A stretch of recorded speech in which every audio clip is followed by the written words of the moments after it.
Okay, today we're going to be talking about Surah 74, which is entitled the Cloaked One. In my copy of the Quran, it says the Clothed One, which makes somewhat less sense. Like I said, the version I have is hi GW. The version I have is not as good in terms of the the translation, although uh, although for the Muslims who might use that as an argument against this series, I just have to say, if anything, it's a lot more favorable to Islam. For example, instead of saying Allah is the greatest of deceivers, it says the greatest of planners.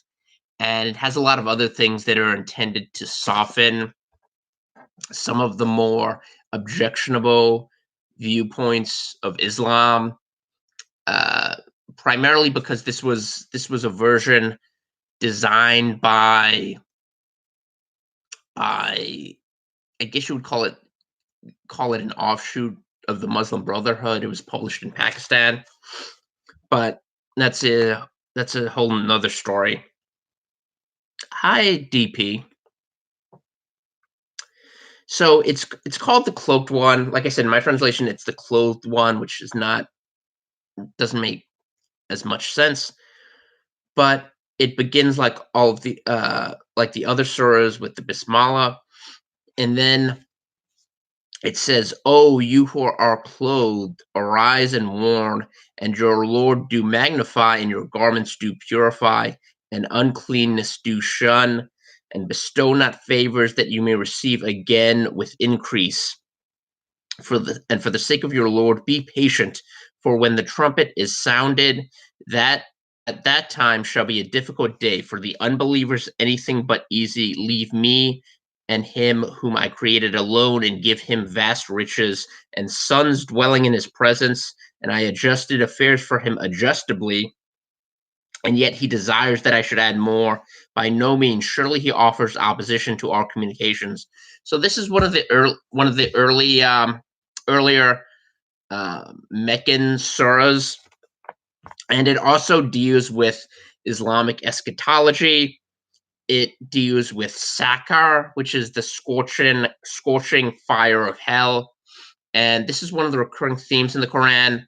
What hell is like, and the people who are going to be sent there, primarily unbelievers, people who reject Islam specifically and reject Muhammad. So he's targeting the Quraysh, the his own Arab tribe at first, but also later on in Medina, where when he was given sanctuary by Jewish tribes, he's targeting Judaism and Jewish beliefs, as well as the Christian Arab tribes he comes into contact with. And there are some interesting things about this surah. Um, One of them being the fact that, and I'll get to this a little bit later, that it emphasizes, even though Islam, one of the six articles of faith is predestination. Hi, Miss Bluebird. It emphasizes how you can achieve how you can achieve your own entry into paradise. So it emphasizes an individual saving himself, and this is one of the examples of that in this surah. But I'll get into that a little bit later. Here, he's just condemning. He's condemning those who are opposing him. So in 17, it says, "I will make a distressing punishment overtake him. Surely he reflected and guessed, but may he be cursed how he plotted. Again, may he be cursed how he plotted. Then he looked, then he frowned and scowled." An interesting thing to notice that this is also how Muhammad refers to a man who was blind and came to him seeking some kind of guidance or cure for his blindness. And Muhammad, instead of responding to him with compassion, he frowned and and scowled at him. So Muhammad wasn't very good at responding to criticism or or entreaties. And he definitely wasn't very good at demonstrating that that he'd been given prophethood when you actually look at his actions. So in 23 it says, then he turned back and was big with pride. Oh, of course, in this case, it's referring to people who reject Islam. Then he said, this is not but enchantment, narrated from others. This is not but the word of a mortal. And it's interesting that this is the response, because a lot of the criticisms Muhammad faces are actually pretty accurate criticisms when you look at them. So when he's saying it's enchantment, or it's the word of narrated from others, Muhammad was accused of plagiarizing, and he did plagiarize repeatedly, not just from uh, the Bible, but not just from the Torah, but the Gospel, but more often than not from Gnostic texts, from Arabic folk tales, which he invoked, and oh, thank you, Miss Bluebird, from Zoroastrianism and other religions, and religions that weren't even monotheistic, from pagan beliefs. So and even from Arabic poetry. So in 27 it says, and what will make you realize what hell is? It leaves not, nor does it spare aught. It scorches the mortal. Over it are 19. And this is one of the strange verses that you would have to consult the hadith in order to understand what it means. And there are a lot of Islamic commentators, for example, Sayyid Qutb, who was one of the first, not the founder of the Muslim Brotherhood, but Qutb was the one who popularized their beliefs and popularized the modern contemporary version of global jihadism. He was an inspiration for Osama bin Laden. And one of the things that Sayyid Qutb expounds on this passage, and he describes it as being the 19 angels that guard the pit of hell. So here it says over 19. So Muhammad might have actually, again, this was something he might have taken from the Bible, but misunderstood. So there's there's something in the Bible called Abaddon, and he's described in the Old Testament it's described as the bottomless pit, and in Revelation he's described as the angel which actually guards the bottomless pit, or the abyss. So in Revelation 9 it says, and the fifth angel sounded, and I saw a star fall from heaven unto earth, and to him was given the key to the bottomless pit.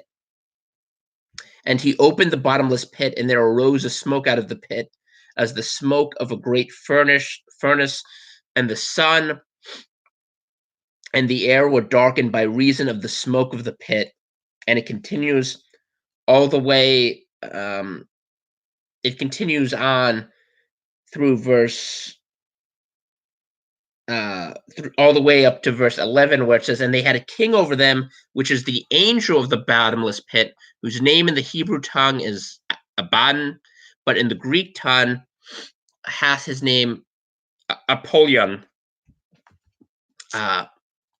So this might have been, I'm speculating here, but this might have been an idea that Muhammad in his head had. But here he's describing the bottomless pit and saying there are 19 angels that guard it. Oh, hi, Andrew. Hi, First Corinthians. He's describing 19 angels that guard it, which isn't. Like I said, it's Muhammad took certain ideas from the Bible and embroidered upon them and changed them, and there were other concepts he had a faint idea of and simply misinterpreted. So this might be one of them. And in 31 it says, and we have not made the wardens of the fire others than angels. So here again, is a biblical concept. He's misinterpreting, and we have not made their number but as a trial for those who disbelieve, that those who have been given the book may be certain, and those who believe may increase in faith, and those who have been given the book and the believers may not doubt, and that those in whose hearts is a disease, and the unbelievers may say, what does Allah mean by this parable? Thus does Allah make err whom he pleases, and he guides whom he pleases, and none knows the hosts of your Lord but he himself, and this is not but a reminder to the mortals. And this is interesting. Keep this passage in mind when we read verse 38 a few passages later. So in 32 it says, nay, I swear by the moon. And this is something, again, Muhammad repeatedly says things that are contradicted by the Bible. So in Deuteronomy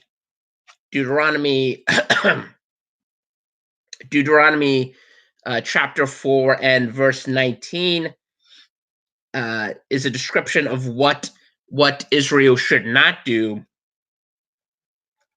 And it says, and lest thou lift up thine eyes unto heaven, and when thou seest the sun and the moon and the stars, even all the host of heaven, shouldest be driven to worship them and serve them, which the Lord thy God hath divided unto all nations under the whole heaven. But the Lord hath taken you and brought you forth out of the iron furnace, even out of Egypt, to be unto him a people of inheritance, as ye are this day. So, again, Muhammad swore by the moon, as he does here. He does it a few times in the Quran. He swore by the dog star Sirius, the brightest star in the night sky. And in fact, there are 2 chapters just named the sun and the moon where he does this before anything else, in addition to swearing by the Quran. And Deuteronomy 18 as well, it forbids soothsaying and divination. So Muhammad repeatedly, even though the Quran affirms the Torah ostensibly, it completely rejects some of the core teachings that Moses was given. And in 33 it says, and the night it departs and the daybreak when it shines. So again, he's swearing by not only the moon but the sun. 35 it says, surely hell is one of the gravest misfortunes, a warning to mortals, to him among who wishes to go forward or remain behind. Every soul is held in pledge for what it earns. And again, this idea of trying to achieve paradise or work towards paradise. This is one of the reasons the Muslims are so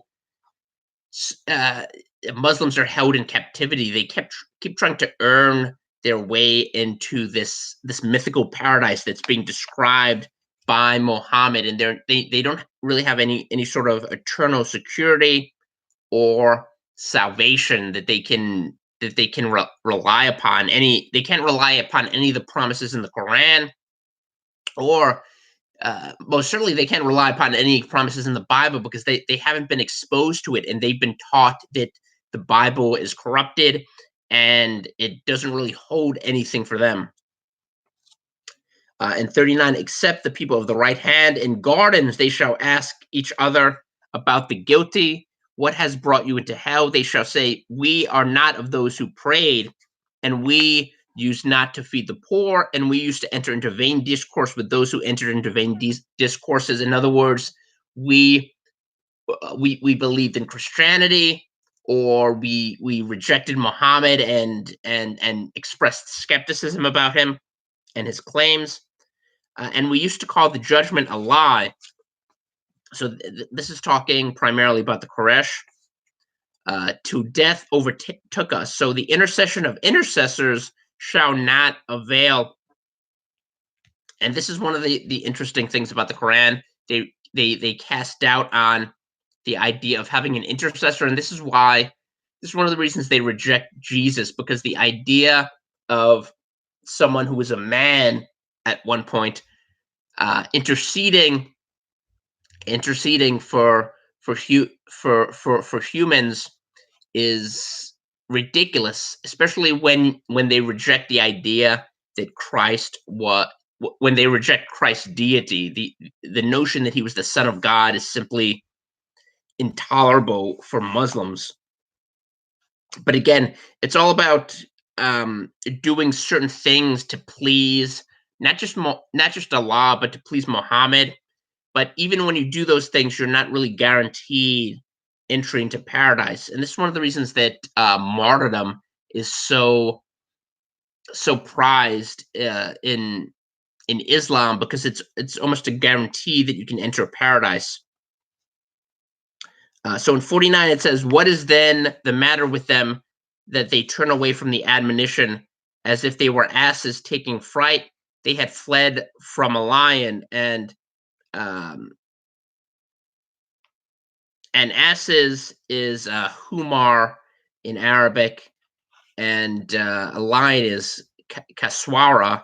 So these are things he actually took from the Arabian geography, and that the Arabs he was trying to proselytize would have been familiar with. So he's using this as a picture of he's using this as a picture of judgment and what will happen to people who reject him and reject Allah. Nay, every one of them desires that he may be given pages spread out. Nay, but they do not fear the hereafter. Nay, it is surely an admonition. So whoever pleases may mind it, and they will not mind unless Allah please. He is worthy to be feared and to forgive. And one of the interesting things about this surah, if you go back to verse 31, and it says, "We have not made the wardens of the fire other than angels, and those who have been given the book may be certain, and those who may believe may increase in faith." And this is interesting when you consider this from an Islamic perspective, and the idea that Islam and Muslims will tell you this repeatedly. They reject the idea of Christ sacrificing himself. They reject the idea of substitutionary atonement because they can't understand how a father would let his son be sacrificed, would let his son die. And uh, it's really bizarre when you think about it, because even if you're a regular father, forget if you're God, but if you're a regular father, you'll do anything to uh you'll do anything to save your children. So why wouldn't Jesus sacrifice his life in order to save? David Wood brought this up during a live stream, I believe, but the whole idea is sort of bizarre when you dissect it. Um, if you're a regular father, hopefully you would be willing to sacrifice your life if you could save your son or your daughter's life. So if you were Christ, if you were Jesus, why wouldn't you be willing to sacrifice your life to save your children? But it's really weird when you look at 31 and this description of how this is all just a trial of faith, this sort of punishment. Um, you should ask yourself why. How can you reconcile this with the Muslim belief that parents shouldn't discipline their children? Now, in the New Testament, particularly in the Pauline epistles, Paul describes how these trials are done because you're the children of God, and God uses these trials to um, to to increase your faith. But again, this is a concept that's completely foreign to Islam. Yeah, it's really sad what's happening in not just in Germany, but in Europe in general. Um, the Gatestone Institute has a lot of good articles describing what's happening there, and it's really disturbing, uh, especially for people who, um, who are trying to share the truth. It's a real barrier. But anyway, I just want to end with that idea. This whole idea of Allah testing people. You can't really reconcile it with the Muslim belief that God doesn't test people, or that God wouldn't, or that a father wouldn't test, wouldn't give his children discipline. But Allah is not really a father of anyone. That's one of the problems with Islam. Allah isn't a father, and he has no sons, which illustrates the futility of Islam. Oh, sure, sure. I'll send a link in the chat. Anyway, but that is Surah 74, the clothed one, or the cloaked one. And I will be doing Surah 75, the resurrection, in my next video. We're almost we're getting there. It's about, what is it, like 28 or 29 pages left, and 39 surahs. So hopefully we'll be wrapping this up pretty soon. Anyway, thanks everyone for joining, all the mods and everyone else. I will see you next time.